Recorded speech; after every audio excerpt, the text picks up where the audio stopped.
خوا چەند جۆر ڕادەی هەیە. ئێمە بۆ ئەوەی لە قەدەر باش تێ بگەین پێویستە خواستەکانی خوا بکەین بە دوو بەشەوە. هەندێک خواستی خوا هەیە،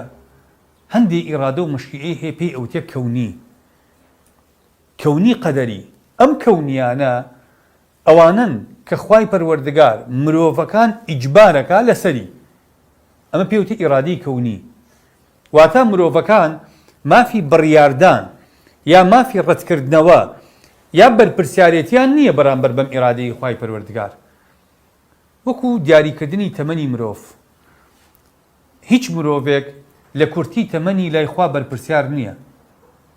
هیچ کەسێکیش لە درێژی تەمەنی لای خوا بەرپرسیار نییە، هیچ کەسێک لە ڕێژەی جوان و ناشیرینی جەستەی لە دیاریکردنی ڕەگەز و نەتەوەی بەرپرسیار نییە لە لای خوا. خوا محاسبەی کەس ناکە، تۆ بۆ کوردی، تۆ بۆ عەرەبی، تۆ بۆ عەجەمی، تۆ بۆ فارسی نا. خوا محاسبەی ناکە تۆ بۆچی ناشرین بووی، ئەی تۆ بۆچی جوان بووی، تۆ جوانی پاداشتی زۆرە، ئەوە ناشرینە پاداشتی کەمە. شتیوانیە ئەم ئیرادە کەونیە کە ئیڵین ئینسانەکان تایە مسەیرن مجبڕن، واتە مرۆڤ هیچ ئیختیارێکی نییە، خۆشی بێ ناخۆشی بێ قبوڵێکە. ئیرادەیەکی تر هەیە، ئیرادە شەرعیەکەی خوا. ئەم ئیرادە شەرعیە خوا هیچ بڕیارێکی لەسەر نادا تەنها داواکردن نەبێ. بڕیاری کردن و نەکردن مافی مرۆڤەکان خۆیانە وە خۆیان سەر پشکن. خوا ئەفەرمێ نوێش بکەن، بە زۆر بە کەسی ناکات، بەڵام ئیرادی وایە خەڵک بیکە، حەزەکە خەڵک بیکە، بەڵام خەڵک ئازادە ئەیکا یان نایکا، وفقی ئیرادەکەی خوا ئەجوڵێ یان ناجوڵێ. لەبەرەوە ئەمەیان شەرعیە، ئەوەیان کەونیە. جیاوازیان چییە؟ یەکێک لە جیاوازیەکان بەڕێزان ئەوەیە کە لە ئیرادە کەونیەکەی خوای پەروەردگارە ئینسانەکان مسەیرن، واتە ئینسانەکان خوا ئیجباریانەکە، ئەوانەی کە زۆر بێدینن، ئەتوانن نەمرن، ئەتوانن نەخۆش نەکەون،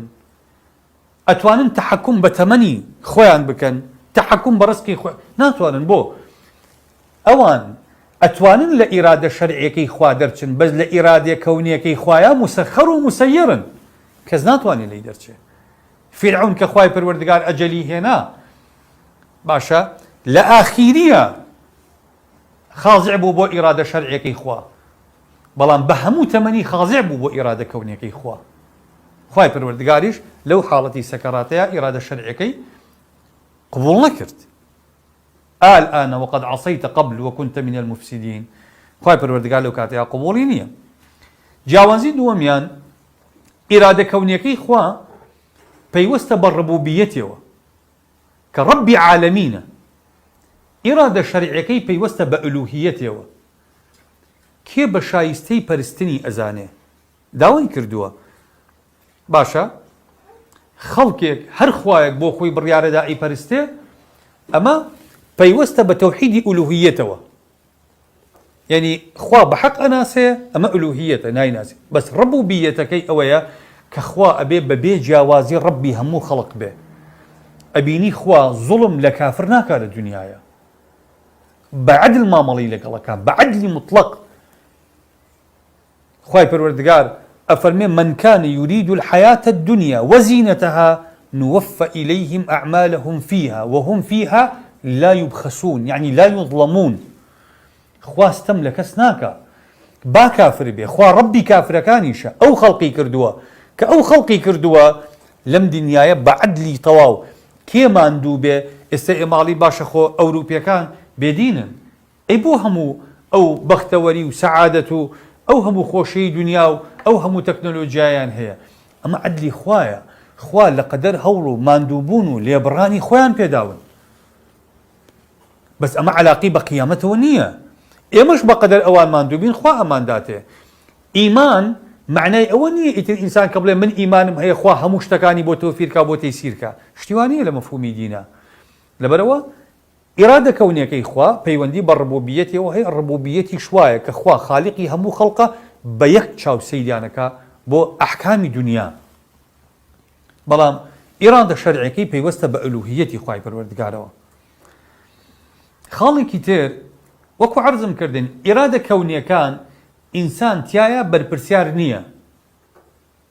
مرۆڤ بەرپرسیار نییە لە ئیرادە کەونیەکەی خوا. بۆ چونکە ئینسان مافی بڕیاردانی لەسەری نییە وە سەرپشکیش نییە لەبەرەوە بەرپرسیاریش نییە بۆ قیامەت خوا لێپێچینەوەی لەگەڵ ناکە بە هیچ شێوازێک حتا بۆچی ئەگەر مناڵی کافرەکان ئەمرن خوا محاسبەی مناڵەکان ناکە خۆ لەسەر دینی باو باپیرانیانن چونکە ئەوانە توانای عەقڵی و توانای جەستەییان لاواز بووە نەیانتوانیوە بڕیارێکی کامڵانە و ژیرانە بدەن لەبەرەوە خوای پەروەردگار بە تاوانی باوکو و باپیریان ئەوان بەرپرسیار ناکە چونکە تاوانی ئەو نییە کە لە باوکو و دایکێکی بێدینە بەڵام کە خۆی عاقڵ بوو کە کامەڵ بوو کە خوا توانای عەقڵی و جەستەیی پێدا ئەوجا بەرپرسیارە لەوەی دینی حەق بدۆزێتەوە ئەوجا لاساییکردنەوەی کوێرانە خوا قبوڵی نییە چونکە ئەو بەچی جیاکراوەتەوە لە زیندەوەرەکانی تر بە عەقڵ ئەی بۆ عەقڵی کاران ناکە ناکرێت ئینسان باوکێکی دز و چەتە و جەردەی هەبێ ئەمیش دز و چەتە و جەردە بێ پاساوەکەیشی ئەو بێ باوکی وا بووە ئەی تۆ عەقڵت هەیە وایە بتزانیایە ئەم بەهایانە نادروستن ئەم قیەمانە نادروستن لەبەرەوە نابێ مرۆڤەکان بیکەن کەواتە ئینسان لە ئیرادە کەونیەکەیە بەرپرسیار نیە لە ئیرادە شەرعیەکەیە بەرپرسیارە بزانە خوای پەروەردگارە فەرمێکی چۆن مەشیئە بڕیارە گێڕێتەوە پاڵ خۆمان ئەفەرمێ فەمەن شاء اتخذ إلى ربه مآبا هەر کەس خۆی بێوێ ڕێگەی خواناسی ئەگرێتە بەر فەمەن شاء فليؤمن ومن شاء کەواتە بڕیاری ئیمان و کوفر خاضع نیە بۆ ئیرادەی کەونی ئێمەین بڕیارە دەین لەوەی بێدینین یا دیندار خواناسین یا خوانەناس ڕێگەی ڕاستەگرین یا چەوت یا ئەفەرمێ لا يكلف الله نفسا إلا وسعها لەقەدەر توانەی خۆمان ئەگەر ئیرادەکە کەونیە و ئێمە مسەیەرین کەواتە هەمومانە بێ بتوانین خوا ئەفەرمێ لەقەدەر توانا کەواتە ئەوەی کە ئەتوانێ بای ئەو نەخواناسی خۆیەکە لەو نەش بەرپرسیارە لەوەی کەی بەرپرسیار نییە خاڵێکی تر ئێمە هەمومان نەزانین کە عاقڵین بە واقع لەوە تێ ئەگەین ئێمە خۆمان بەرپرسیارین لە کردەوەکانی خۆمان ئەوانەمان چاکە ئەکەین باشە خۆمان بڕیارمان داوە ئەوەی کە بە ڕۆژوە بێ بەیانی هەتا ئێوارە بڕیاری داوە خۆی برسیکە بڕیاری داوە لەبەر خوا نەفسی خۆی بڕەنجێنێ بیتۆرێنێ لەبەر خوا خۆی لە خواردن و خواردنەوە و خۆشیەکانی دنیا بگرێتەوە ئەم بڕیارە بڕیارێکی ذاتیە فەرز نەکراوە لەسەرەوە ئەوەیشی بێدڵی خۆی ناکا بە ڕۆژ و نابێ و فیتی جگەرەیە و لەو بازاڕەیە دێت و دەچی و حساب بۆ ئەمرەکەی خوا ناکا ئەویش هەر خۆی ئەو بڕیاری داوە و خۆیشی بەرپرسیارە لە بڕیارەکەی واقع وامان پێ ئەڵێ بۆیە ئێمە خوای پەروەردگار کە ئەفەرمێ إنا هديناه السبيل إما شاكرا وإما كفورا خوا بەرپرسیار نییە لەمە ئەفەرمێ ئێمە ڕێگەکەمان نیشان داوە خوا بیویستایە خەڵک سزا بدا بەڕێزان نە پێغەمبەر و نە پەیامی بۆ خەڵکی نەئەنارد ئیجباری خەڵکی شێکرد بەوەی کە ئیمانی پێبێنن عەدلی بەکار هێناوە لەگەڵیانە پێغەمبەر و پەیامی ناردووە تەمەن و عەقڵی پێداون کاتی پێداون باشە دوای داوای لێکردون بڕیارێکی ژیرانە بدەن بەپێی هەموو ئەم ڕێنموویانی ئەو کردوێتی کە ئینسانەکان نایدا خۆی بەرپرسیارە لەبەرەوە خوای پەروەردگار داوای لە ئینسان کردووە ئینسان ئەخذ بە ئەسباب بکە ئێمە ئەزانین سەبەبی ڕزگاربوون لە قیامەتە بریتیە لە خواناسی خوش داوای کردووە باشە ئێمە ئەم ئەسبابانە بگرینە بەر لە چەند شوێنە ئەمری پێکردین بۆ نمونە وتەزەودوا فإن خير الزاد التقوى باشترین زات بریتیە فەرمێ ئێوە بیکەن نافەرمێ منەیکەم ئێوە خۆتان تەزەودوا فإن خير الزاد التقوى